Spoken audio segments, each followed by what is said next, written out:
Vendredi 14 mai 2021, suite à un atelier en ligne.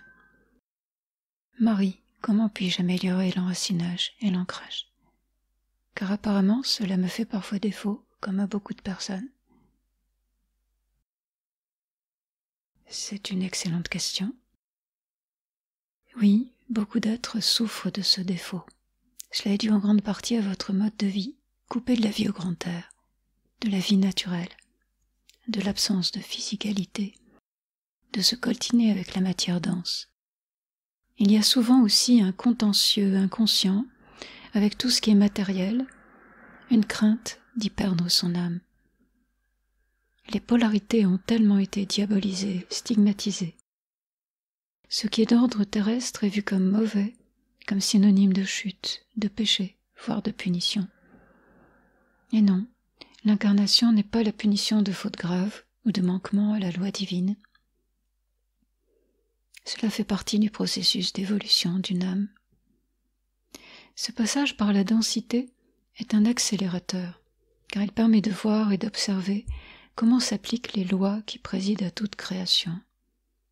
C'est un merveilleux terrain d'apprentissage pour accéder à la maîtrise de ces lois. Tu as juste besoin de te réconcilier avec cette notion, et comme tu viens de le faire, de lister tous les obstacles, puis de les voir pour ce qu'ils sont, des illusions mentales ou émotionnelles. Ainsi, tu retrouves ton axe, ta verticalité, et tu peux plonger tes racines dans le terreau fertile que constitue la matière. Voilà vraiment comme de la lumière densifiée. C'est une façon de retrouver l'innocence primordiale, la confiance en la bienveillance de la vie.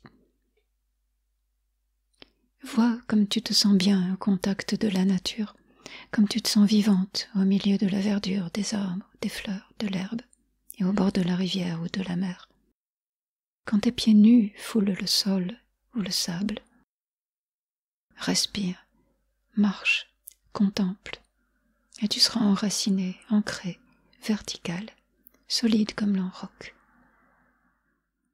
Demande à la terre, aux arbres, de t'enseigner, de te guérir. Ils sont heureux de t'aider, de vous aider, de participer à votre libération, à votre éveil collectif. Merci, Mère.